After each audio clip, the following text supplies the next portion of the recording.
sucede en el país. Tendencias del acontecer nacional en análisis situacional.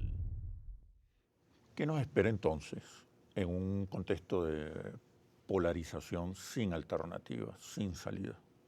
Tú sabes que hay una pregunta que cada vez que entramos en estos temas, con esta amplitud con que hemos conversado acá hoy, yo la hago.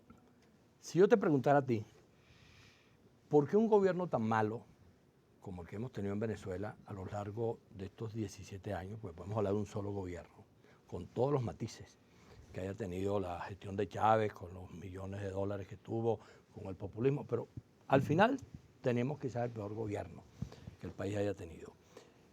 Y ese gobierno se mantiene. ¿Por qué se mantiene? ¿Por lo bueno que son ellos o por lo malo que han sido los adversarios?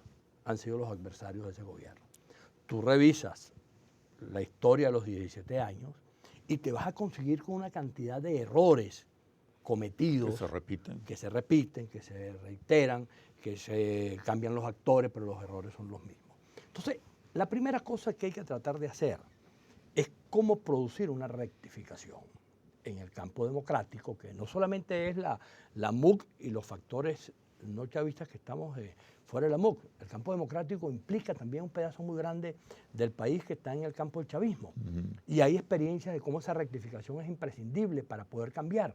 La experiencia chilena, si no se produce la rectificación que termina en el plebiscito, jamás hubiera podido tener una solución en términos de lo que allí pasó. Bueno, en Venezuela está planteado que los sectores democráticos, estoy hablando de la mayoría abrumadora de la sociedad venezolana, hagamos una reflexión y podamos buscar una salida en la cual las organizaciones políticas, los gremios, los partidos, los ciudadanos, podamos levantar una opción.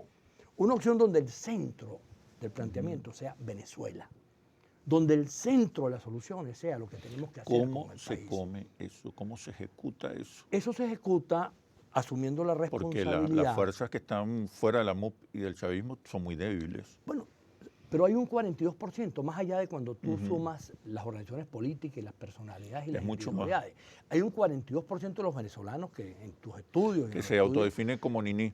Pero hay un nuevo sujeto social que está conformando un nuevo clima, un nuevo sentimiento, un nuevo espíritu nacional.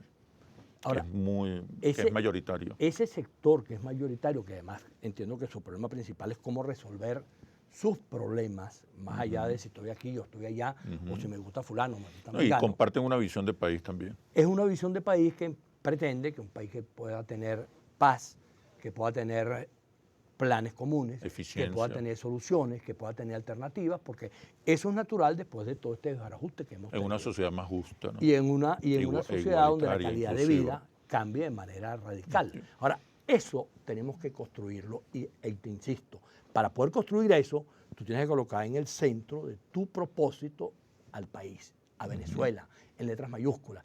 Y conseguirse con Venezuela significa conseguirse con los problemas de la gente. Y para eso tenemos que colocarnos por encima de toda esta diatriba a la cual nos va llevando esta dinámica. La dinámica que el país lleva es diabólica. Yo recientemente en una declaración dije que estas dos dinámicas, una por acción y otra por omisión, va llevando el país al infierno. Y ese infierno está caracterizado por la pérdida de las instituciones, por la pérdida de salida y por una situación donde cada vez el conflicto y la posibilidad de la violencia es mayor. Nosotros hemos insistido hace mucho tiempo en el caso del MAS. El diálogo, la reconciliación, nos han dicho de todo en distintos momentos. Hoy el diálogo es un tema que el país lo asume, independientemente de las dificultades que eso tiene, pero para poder dialogar hay que asumir que hay que dialogar entre quienes tienen en verdad el propósito de buscar soluciones y no quienes pretendan utilizar el diálogo simplemente como un instrumento a su favor.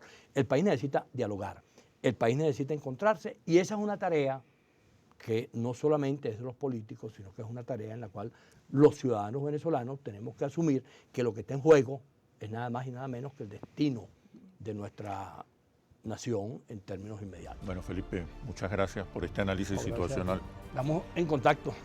Y ahora las conclusiones. Hoy ni el chavismo ni la oposición tienen la capacidad real de derrotar a su adversario.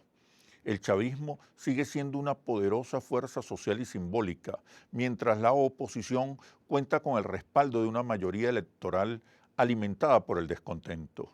Mientras tanto, los sectores moderados de ambos lados se desplazan hacia el centro político y constituyen un nuevo sujeto social histórico, un nuevo clima nacional popular con el que ninguno de los dos bandos parece conectarse. Se impone entonces el diálogo y una visión de país compartida para no caer en el abismo de una polarización caótica sin salida.